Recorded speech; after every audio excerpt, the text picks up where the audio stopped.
Hello, everyone. My name is Samantha Miles, and Knology is here to present another installment of K&E Speaks, Conversations Towards a More Knowledgeable World. And today we are covering the topic of conversation, which is towards a higher impact. From the Knology side, we are joined by my colleagues, Abigail Enoch, who is responsible for the SDG initiatives at the company, our founder and CEO, Kamran Kardan, and we have a very special guest today, Phil Baty from Times Higher Education. So we're really excited to start talking about this really interesting topic. And why don't we just dive right into it with a question around how is the civic role of universities changing, specifically related to impact.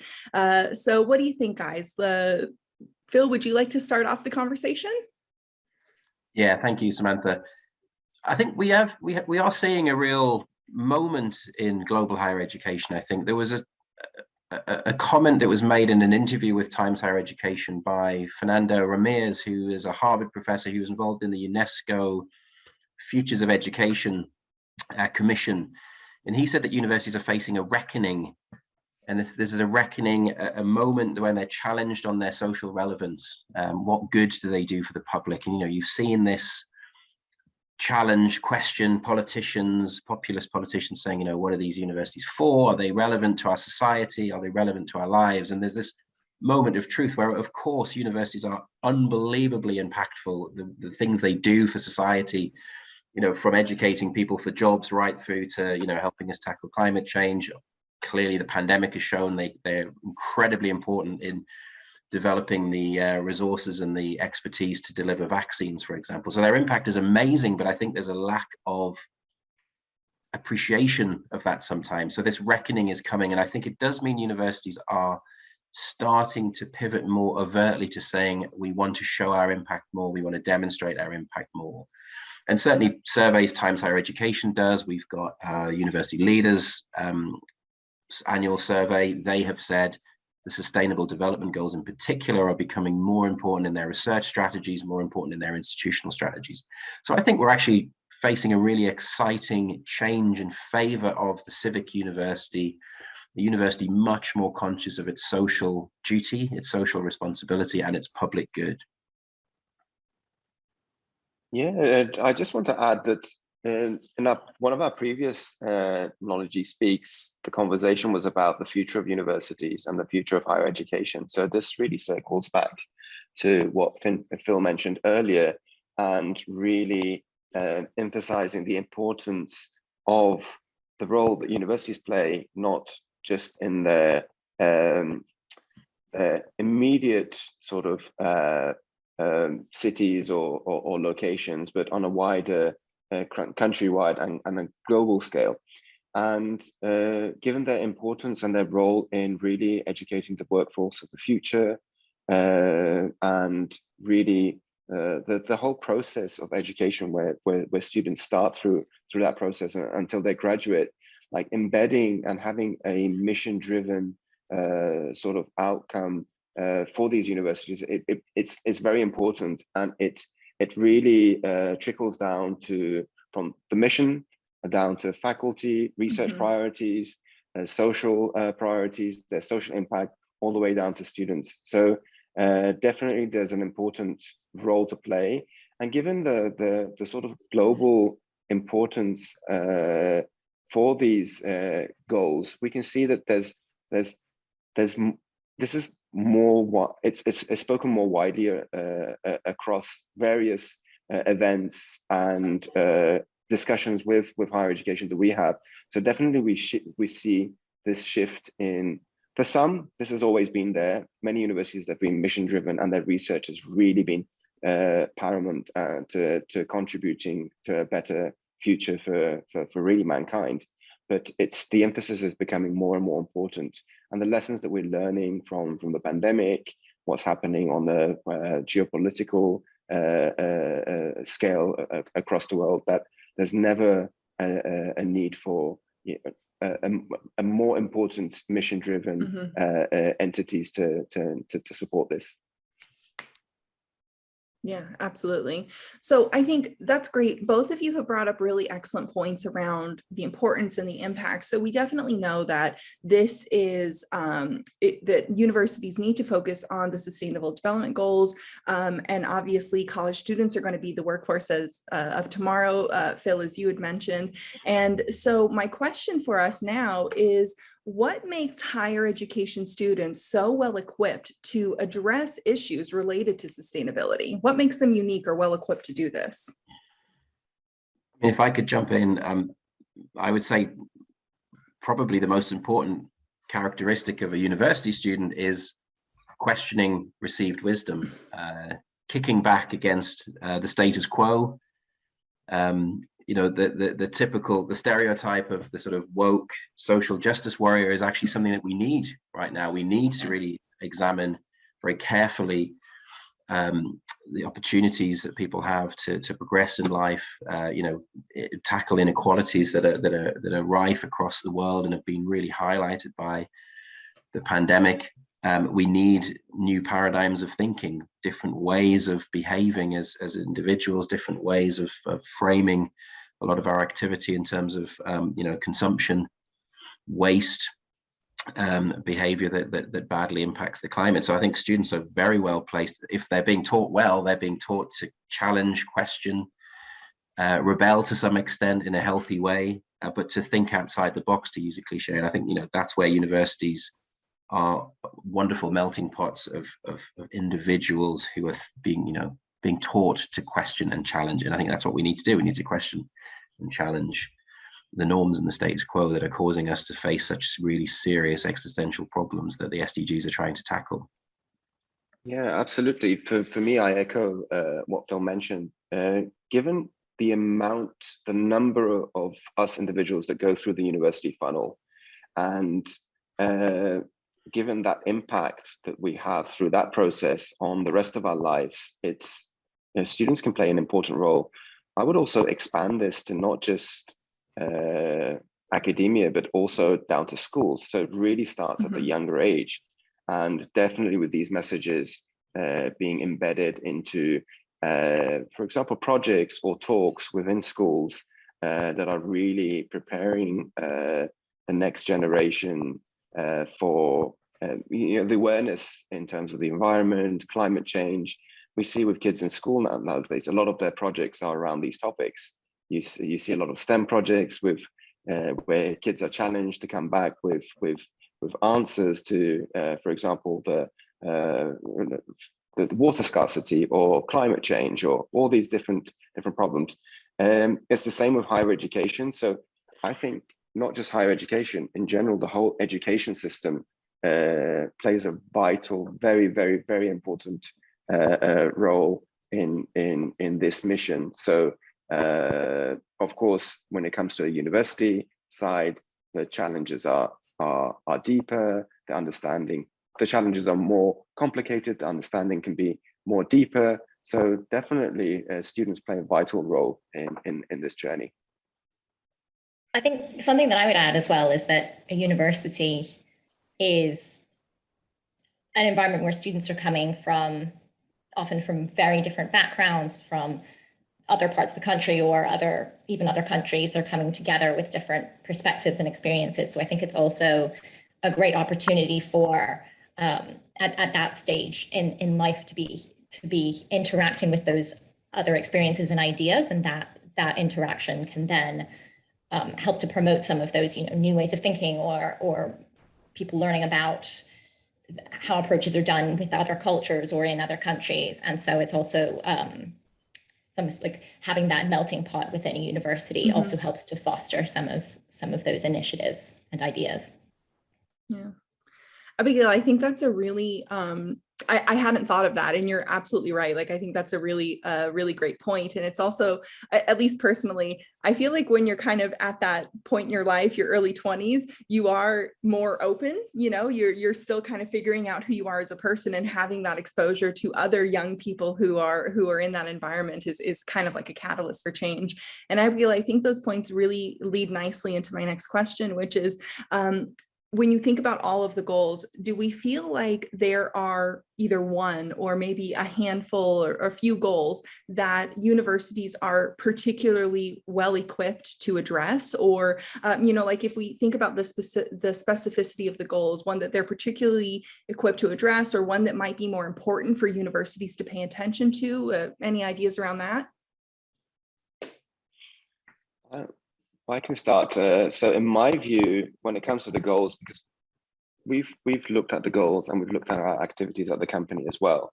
So when you're talking about research and academia, I think, and the advancement of knowledge, with that added knowledge, you're really tackling all these different goals. So basically education is a way to really, like if you take any goal, you can definitely tackle it with more research and more knowledge around it. So if you look at no poverty, if you education is in a lot of cases that's sort of that way out of poverty. Universities creating, well, even schools like educating on gender bias, gender inequality. All these things are definitely higher education can be involved. If I just go through all the different goals, there's definitely a way that I can feel that there is a contribution, very strong contribution from academia and the research side. I think just when you look at it from Times Higher Education's perspective, so we have the impact rankings. They're a ranking based on universities' contributions to the SDGs, and we have 17 individual ranked lists, and then we have an overall ranking. We look at it in four ways, I should say, four sort of theories of change. We look at university research. Of course, they're contributing to new knowledge. They're pushing the boundaries of knowledge, which could include absolutely any one of the SDGs, whether that's looking for renewable sources of energy and more efficient sources of energy to tackle climate, whether that's, agricultural development to tackle food security and eradicate hunger, whether it's just simply through advancing the economy with exploitable commercialized research to have economic growth. They contribute every way and through the research. Of course, we look at teaching, educating the next generations of citizens, as we've touched upon, giving that sustainable mindset to students to be future leaders, but also training them in the areas that contribute to SDGs, like good health and well-being, literally giving them the education they need to be doctors and medics.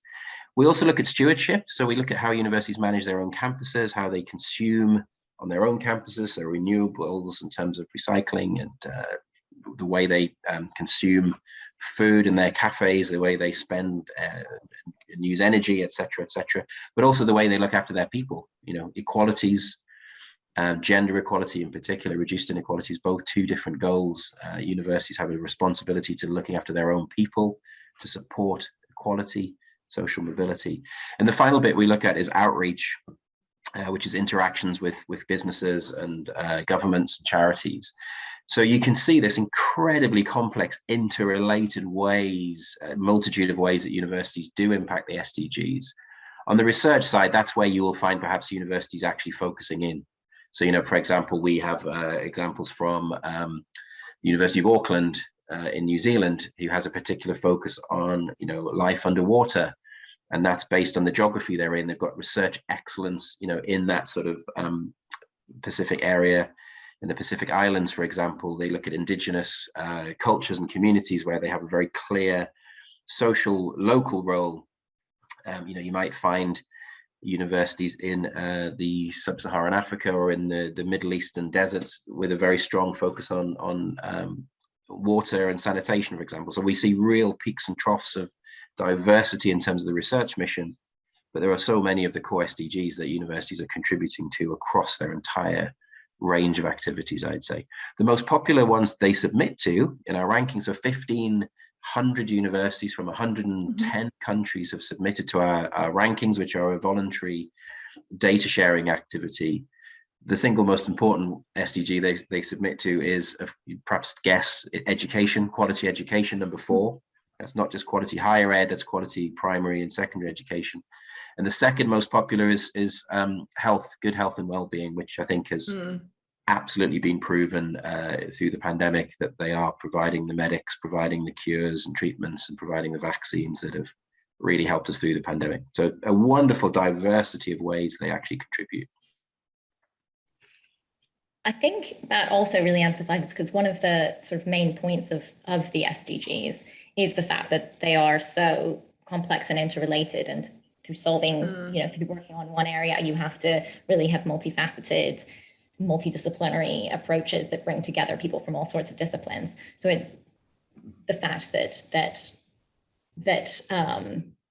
higher education at universities, that they're going to be involved in each of these different areas, really kind of emphasizes that point, I think. Yeah, interdisciplinarity is really a topic. Like what the pandemic really showed us is, like, it's not just sciences, it's not just medicine, it's social sciences, it's economics.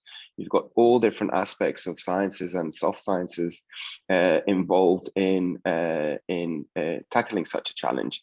And that's why, for us, for example, it has been a goal to sort of build capacity around interdisciplinarity in our region, and we've conducted some workshops around that. So definitely, that's a great example.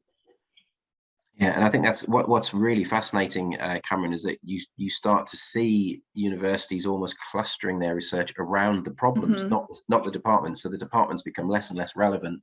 The issue is the cluster. So they'll take the grand challenges the world faces and cluster to really drive home that interdisciplinarity, the fact that you won't solve them in narrow academic silos. You have to bring these different skill sets, different knowledge bases together. Yeah, absolutely. I was at a conference talking about the 21st century skills required for children. And the speaker was talking about the fact that in the future, like, kids will not be saying that I want to be a doctor or an engineer. It's more like, I want to overcome this challenge. I want to support climate change. I would like to help with the environment. I want to reduce poverty. So it's really like taking that clustered and interdisciplinary approach to problem solving. And that's a new way of education as well. Like when you're looking at STEM projects, is really involving all these different areas to tackle challenges and common issues that we all face. Yeah, absolutely. I think that's really interesting. And just from my perspective as well, too, we had mentioned interdisciplinarity. And I think that not only do you see that, Phil, you had talked about kind of the departments working together, but again, circling back to Abigail's earlier point, which I think that in some universities, we're really seeing their focus on integrating interdisciplinary research and teaching practices for students at a young age. So again, it compounds, right? Because it's like, not only is there this natural ecosystem of students from different backgrounds collaborating, but if we foster that from the very beginning to work with colleagues from different areas and different areas of expertise, again, this circles back to why college students are so well equipped to tackle these goals. So I think it's really interesting to see how everything kind of synthesizes together. Phil, I want to circle back to something you had said before. You were talking about some really great practical examples, New Zealand universities, and how they're working based on the region that they're in and things like this. Obviously, you see a lot of universities submitting. I want to know what would be your advice to universities who want to improve the impact that they're having in their both regional and global environment? One of the things that's been really fascinating with the creation of this new data set, this new ranking, the impact rankings, and it's only been around since 2019, is that a lot of universities have told us that the very act of submitting to this process has helped them understand impact in a way that perhaps has been less visible. So even the process of someone centrally saying, right, how do we contribute to all of these SDGs? So the collation of central data itself has been transformational for some institutions. Say we now have a visible understanding of this incredibly complex impact that we have framed in those four areas. So I don't want to be too simplistic about it, but I think actually the visibility itself is a really helpful way of understanding the current position. And then, of course, one of the things Times Higher Education is trying to do by pushing rankings is not really, in this case, really pushing the idea of competition. It is about giving visibility to good practice. It's less about saying, this university is better than that university. It's really about saying there's a new community of universities committed to this, but committed to it in a very visible way. And one of the things we do in the process is that we ask universities to, make various statements. We have an equalities policy, we have programs dedicated to particular SDGs, but then also to show us the evidence, and also ideally they get points for this to make that evidence public. So we're almost trying to create a sort of wonderful body of knowledge where other peers and other universities can seek and understand what good practice looks like through process and procedure, but also, of course, in highlighting the research excellence in a very specific way related to SDGs. We can then say, ideally matchmake, start to actually help build communities to say, well, we know there's a pocket of outstanding research on life underwater here. There's another pocket there. How do we facilitate exchange and collaboration to raise the game further, to produce new knowledge? So yeah, I think it's a lot about just understanding and making it visible is an incredibly helpful way of starting. And then it's about collaborating, sharing, working together, which is an essential part of achieving this, particularly across the global north and the global south, particularly across geopolitical boundaries where we're all in it together. We have shared humanity. Climate change will affect everybody, whether we're in China or America. So yeah, sharing, collaborating is by far the most powerful way we do this. Absolutely. And one thing that I want to add is, like, for me, when I first heard about the impact rankings, was really redefining the word impact. Because when we were talking about impact in higher education in the past, we were talking about citations, we were talking about commercialization, we were talking about number of patents. But for me, this really redefined the word impact itself to a much wider and sometimes even more important scope, because at the end of the day, these are the things that really matter for the global good. And so this was one key takeaway for me, really the change of perspective on the word impact and how we can make an impact. And that sits nicely with the topic of our conversation as well. And it's funny you say that, Kamran, because for a long time we were talking about impact very much in those sort of more narrow terms around economic impact, measurable things like, patents, licenses, university industry collaboration. It was all economic impact. But the world, I think the UK research excellence framework had grappled for ages with, well, what about all these other incredibly diverse ways we impact? We impact policy dialogues, we impact the public health response to the pandemic, not just through medicine, but through social science, through economics, through epidemiology. So it's a wonderful way of understanding impact. And the SDGs just provide the perfect framework to understand how complex and multifaceted it is. Absolutely, absolutely. Well, and I think too, it circles back to Phil, what you had said earlier, which is actually the recognition of that value. And I personally really like the impact rankings because I also see it as a great opportunity, particularly for universities. And I mean, listen, if we speak honestly, we know that the rankings is sometimes a weighted race. There's universities that have hundreds of years of history and they're always in the top 10. And for a university, if the president says, I want you to crack the top 10, that's an unattainable goal. But if they say, you know what, I want us to really focus on the impact that we're having on our local community, on the global society, that is a real opportunity to add value and to have that value being more and more recognized by their fellow academics, I think is just a good thing for everybody. I also, Phil, you made me remember something. You were talking about, what universities can do very practically. And I recently had an experience with a UK university. Knowledge partners with different universities in different ways. Sometimes we're a vendor, sometimes we're a partner in delivering educational programs. And in this particular case, we were developing a new partnership, and they actually sent me a checklist that said, do you have a policy for gender equality at your office? We're a private vendor. And so for them to leverage the power that they have to influence their greater community, and of course we do have all of those things. And so I was able to check it and put our company stamp on it. But before they would even consider signing an MOU with us, they wanted to know how we operated as an organization. And I thought that was really an interesting example to see how this had permeated throughout their organization, even at the administrative levels. Yeah, absolutely. That's great to hear. It's using that leverage. Yeah, absolutely. So Abigail, do you want to talk a little bit about what Knology is doing specifically as a private company to support SDGs? Sure, yeah. So about a year ago, we joined the Sustainable Development Goals Publishers Compact.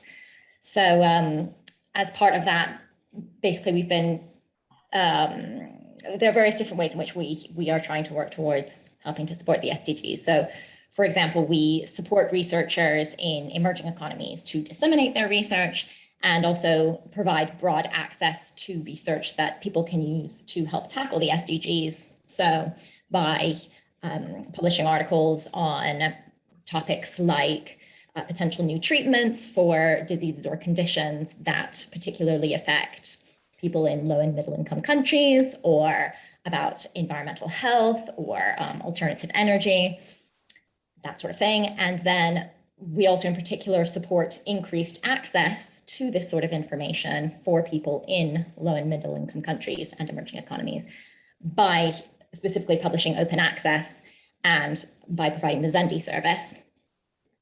And then we also help to promote the quality of and access to education, including in low and middle income countries. So through the publishing support services and the training, consultancy, and digital library services that we have, and also by supporting schools in low-income countries through our KME Foundation.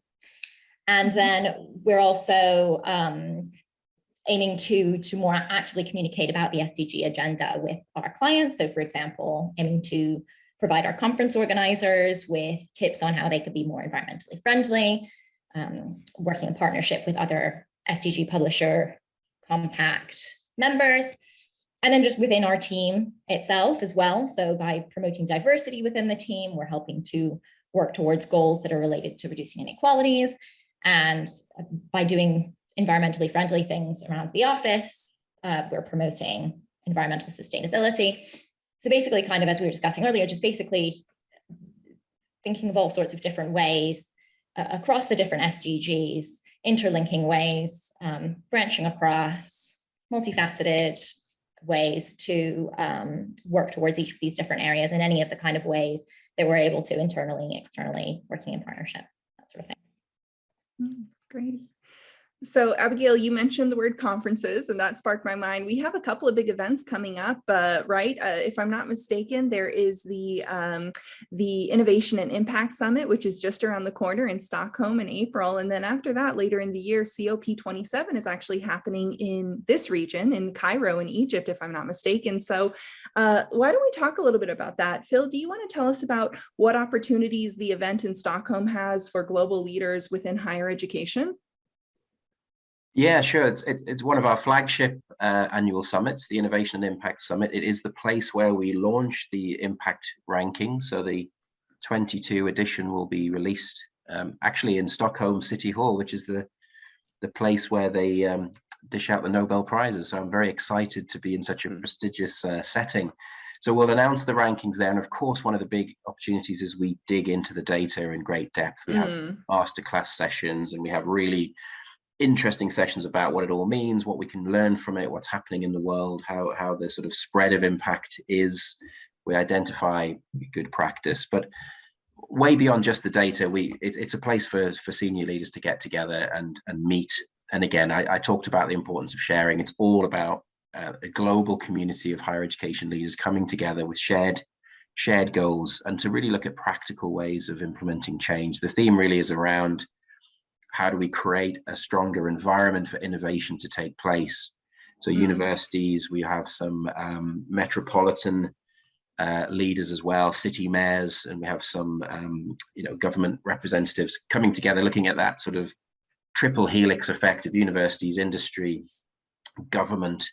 How do we collaborate more? How do we push the innovation agenda further, allow our universities to drive forward new knowledge and new ideas? So yeah, lots of great sessions around just how do we do our jobs better? How do we deliver better impact for society? What are the techniques and the best practices we can learn from? So it's a really exciting meeting. Great. I'm sure everyone's looking forward to it. It'll be excellent.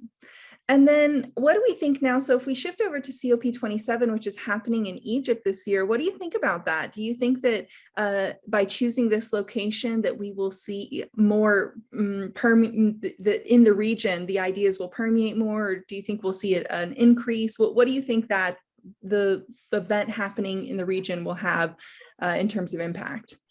Yeah, we're already seeing some impact. Go ahead.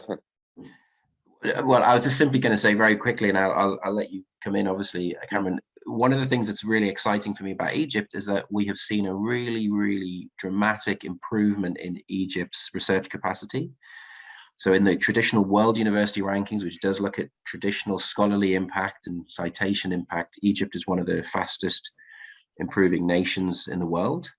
Actually, within another range of Middle East, North African nations as well, including Saudi Arabia, there's some fantastic change, which is really exciting. I think the capacity for Egypt to create new knowledge is booming, which is brilliant, because it means that if we bring COP27 to Egypt, there is that sense of harnessing Egypt's talent, harnessing Egypt's knowledge creation. And also Egypt, their universities are embracing the impact rankings. We have 36 Egyptian universities in the ranking that we're publishing on the 27th. So there's a really great sense of excitement that Egyptian universities are in the middle of a fantastic revival, and impact and the SDGs are very much embedded within that. But Kamran, sorry, I did jump in, so please go. Yeah, no, not at all. Yeah, so basically what I wanted to add is like being on the ground and working very closely with the university and the various policymakers in Egypt. Definitely for quite some time, the SDGs have been at a top priority. And when looking at, there was a delegation visiting the Dubai Expo last year from the Ministry of Higher Education, Ministry of Education, and basically to see the plans that the ministries have and the various scientific bodies in relation, basically all the plans you saw their relevance and their contribution to the various SDGs. So there's definitely a big level of, a higher level of mobility across the country and across the sector to support these initiatives. And on the ground, we're already speaking about, in partnership with some of the top publishers and scientific bodies, to run certain hackathons, to come up with ideas on how to tackle some of the challenges we're facing with the environment, with climate change, and various issues. So definitely the region has a very big role to play. Egypt itself, along with some other countries, well, especially Egypt, given the population and the number of universities in the country, play a significant role. And definitely having the event there and later on in UAE as well. So basically, it's really highlighting not just the importance in the region, but the role the MENA region also has to play in these global challenges. And we're seeing within the countries in the region taking a more active role. So we've seen this, like, for example, with our partnership with Dubai Cares, where on the school building and bringing education to the world, to refugees around the world, they're playing a really active role at a global level. So a big impact, and it sends a message as well that that the region is contributing to global challenges. Yeah, really well said, Kamran. So everyone, I am aware that we are coming towards the end of our time for this conversation. So I just want to open up the floor and see if there are any final thoughts or points that you would like to share before we conclude our conversation today. Abigail, would you like to go first? Put you on the spot. Not sure I necessarily have anything to add at this point, I don't think. I think from my perspective, it would just be this, going back to the very beginning, that not necessarily that there's a reckoning facing universities, because I think universities, as Kamran did point out, they've been demonstrating wonderful impact since their inception. You know, that's the whole point of them is as a public good in that sense, creating new knowledge, educating the future workforce and future leaders. So they've always had impact, but I do think the idea that not that they're facing a reckoning, but they're facing a moment of opportunity, a turning point that really means they can double down on this agenda. They can absolutely refocus on how important this is, not just in terms of persuading the public and the tax-paying public that they are worthy of taxpayer support and funding, persuading governments that they are absolutely an incredibly valuable asset for any nation.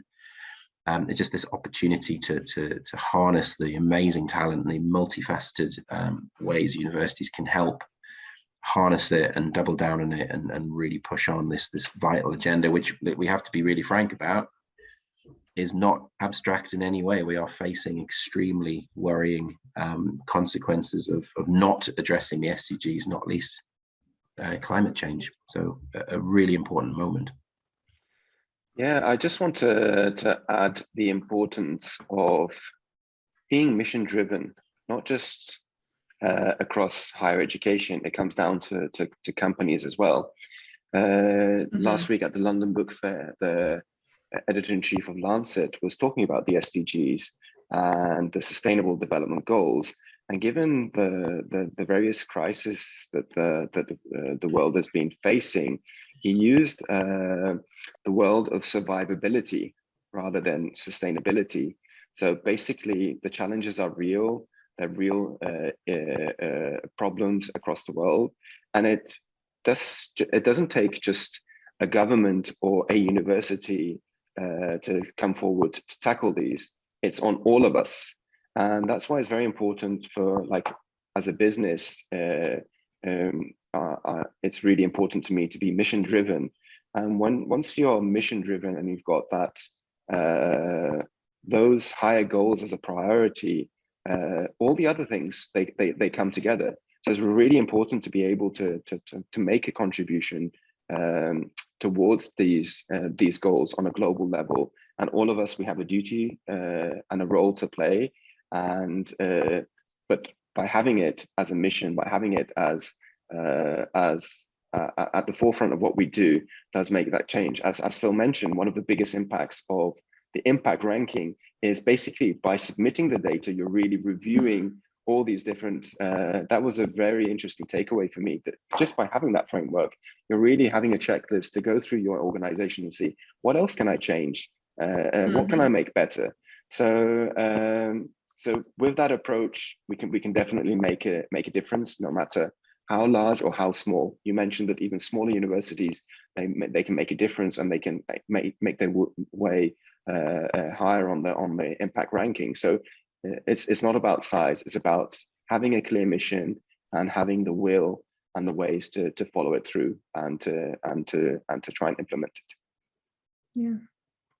And I would just like to build on what you've said, Kamran. Definitely for me, one of the key takeaways from very early on in the conversation, Phil, you had mentioned that the ranking is not so much a competition to say one is better than the other, but it's really an opportunity to show that there is a community of professionals and academics and institutions and governments across the world who are now demonstrating, who are valuing the SDGs. And I thought that was a really excellent takeaway. We also heard some really good examples of practically what some universities are doing. And I think there's a wealth of those examples available. I'm sure you're going to be talking a lot about them in your upcoming event. And I just want to, my background is in teaching and learning and higher education. And so Kamran, when you talked about the emphasis on just by doing the appraisal, by actually submitting, we have an expression when we teach our assessment workshops, best practice in assessment. One of the very first things that we talk about is, if you tell me how you are going to assess me, I'll tell you how I'm going to learn. And so even the fact, if senior leadership says, you know what, guys, we're going to submit to the impact rankings, it changes the way that people prioritize, and it changes the way that people operate on a regular basis. So just committing to that, I think is a really great step in the right direction. So I want to thank you all for an absolutely wonderful conversation. It's been so interesting hearing all of these perspectives. Yeah, thank you, everyone. And we'll see you again next time.